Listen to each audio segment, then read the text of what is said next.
What is going on, ladies and gentlemen? It is Monday, October 5th, and we're coming to you with what I got right and what I got wrong. As always, this segment is brought to you by Colorado Native Company. If you are in any needs for your HVAC services, please reach out to Colorado Native Company. Let Robbie know that the Peanut Gallery sent you. So without further ado, let's get underway, shall we? My name is Jordan Kurtz with comments from the Peanut Gallery as well as the MMA Plug and DenverSportsBetting.com. Let's take a look at this card from last Saturday night over there in Fight Island. Overall, can't say that I did too bad. Now, was it the all but one or two fights that were picked correctly as I've had on a couple of the recent cards? No, but you know, when we're talking not one, not two, well, only missed 3 on this whole card.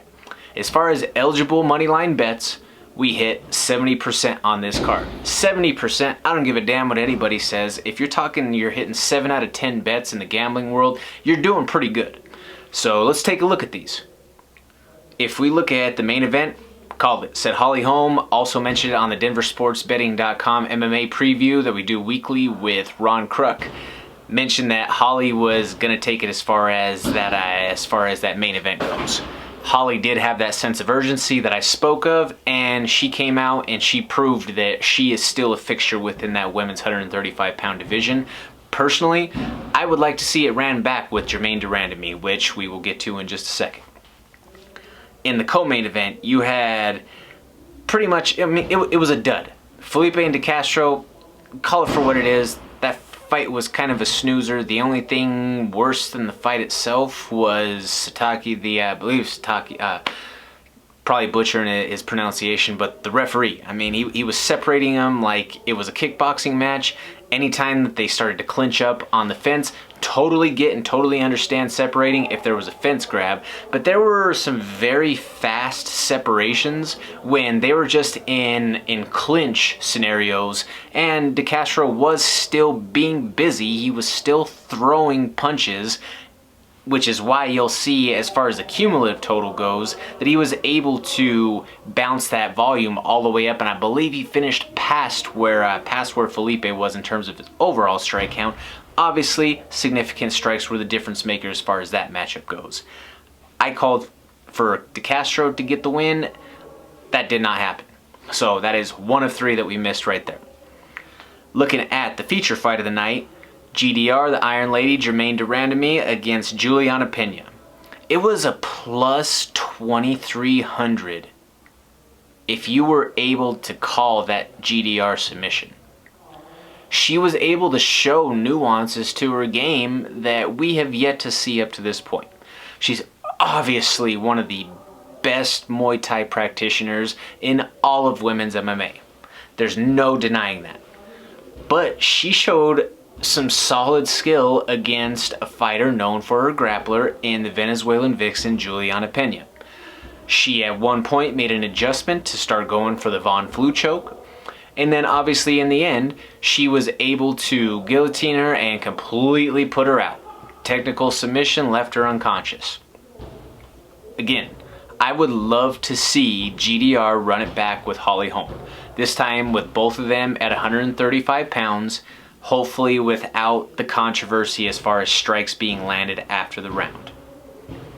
Let's make that happen. UFC, what do you say? That would be a great #1 contenders fight to see who is next to try to maybe make another run at Amanda. I mean, what do you do? It's just tough because Amanda's literally ran through and cleared out the entire division of anybody who you thought would be a prospect. You thought maybe, okay, here's Aldana, who is someone who might be able to bring some punching power to possibly fight the fire of Amanda Nunes. But what Holly did in terms of just pure domination, ran the table for 5 whole rounds. We don't have a great challenger for Amanda right now. Just plain and simple. Moving on to the next fight, you had Kyler Phillips. Kyler Phillips, stud. You know, goes out there and puts on a great show against Cameron Else. Not really too much detail to go into on that one. get the win. Moving along, we had Daquan Townsend against Dusko, blah blah blah, Middle Eastern name. I need to get better at pronouncing some of these foreigners' names. Dusko Todorovic, and Todorovic went out there and did exactly what I thought that he was going to do. You know, it's no disrespect to Townsend. He's obviously a tough in-game opponent. You wouldn't have earned the opportunity to get to the UFC if he wasn't. He's just in his each opportunity. You know, he's fell short so far. I believe that marks 0-4 in the promotion. Sometimes there just is a ceiling for certain guys' abilities, and you know it just doesn't exceed that point. So, moving on to the next matchup, which was the featured fight of the prelims. That was Carlos Condit against Court McGee. Now, I missed on this one. I said the Court was going to win. I do think that there was one pivotal moment that kind of changed the tide for the entire fight, which is obviously that drop at the end of the first round that broke Court's nose. I think the Court was winning that first round all the way up until that point. So, you know, then you have him get rocked at the very end of one, which Condit steals that round, you know, ends up taking the 10 points for the drop.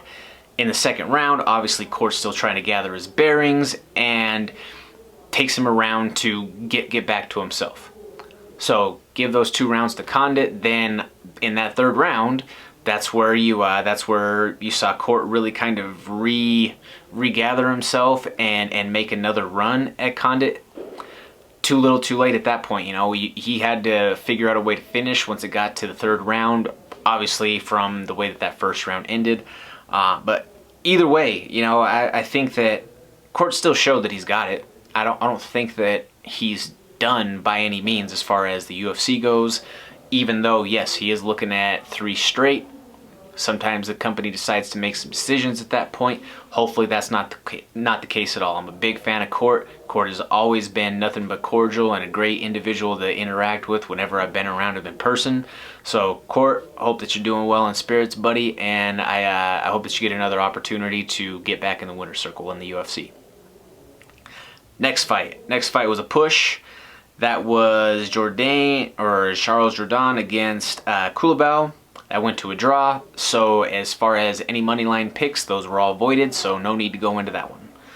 The next fight from there, you had Jordan Williams and Imavov.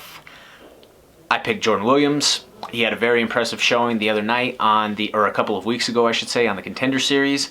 Obviously, it didn't go his way on Saturday night. Got beat up a little bit, but he stayed trading the entire time.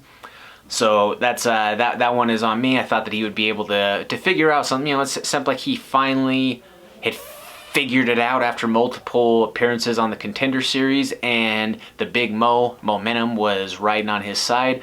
But obviously, that only carries you so far in the fight game sometimes. In the next fight, you have a real tough competitor. I don't know if I can say that she's a contender yet, but she's an exciting prospect. The very first UFC signed Thai fighter in, you know, I'm sorry that I'm going to pronounce this again, Luma Boon against Jinyu Frey. I called that she was going to get the win. I just thought that she has a little bit more polished striking technique. They're both very solid. Obviously, Jinyu Frey, she was an Invicta champion, but when you're talking, you know, with Loma, she's been a martial artist her entire life. Grew up in a martial artist family. Has been training since she was essentially like 7 years old. So I think that highly specialized training in just those thousands upon thousands of reps through the years are going to carry her through in her future as far as that 115 division goes in the UFC. Casey Kinney. Man, what a dominant showing from Casey Kinney. If you recall from the Denver Sports Betting MMA preview, Casey Kinney was my spotlight fighter for the week. Boy, did he show out. He did everything that he possibly could to try to finish, but just ultimately, hey, sometimes you have to tip your cap to the other man and say that you were a tough SOB in there tonight. Casey obviously wasn't able to get the finish, but flat out dominated. I mean, you can make the argument that each round could have been a 10-8. So that's how good Casey Kinney looked. He hopped out of the octagon after the fight and said that he wants to fight next week, walked right up to Mick Maynard and said it. In the curtain puller, my man, Luigi, the Italian Stallion, Vendramini, Factory X, the X on his chest, got his UFC debut win, or excuse me, got his first UFC win after he had his initial debut in which he got hurt right away in that first fight. So comes out, puts on an absolutely exhilarating performance, knockout right away to start the night, 50G bonus.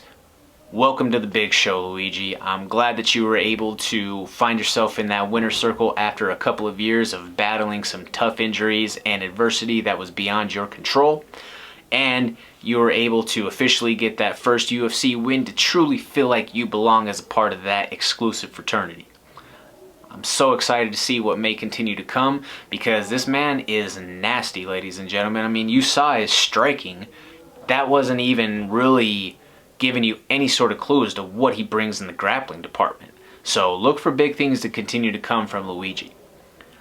Let's take a look at a couple of the parlays that I presented to you, just so that we're hitting all bases that we presented in that first matchup by matchup breakdown preview. I said in a 5-pick parlay that I'm taking Casey Kinney by a finish, taking Jordan by a finish, going the distance with, not going the distance with De Castro and Carlos Felipe, not going the distance with Court and Condit, and Jordan Williams to win by finish. I missed every single one of those in that parlay. That doesn't happen very often, but missed that bet in particular. Obviously, Casey Kinney all but got the finish there. Jordan, that was the push, went to a draw. That was a real snooze fest in the De Castro Felipe fight.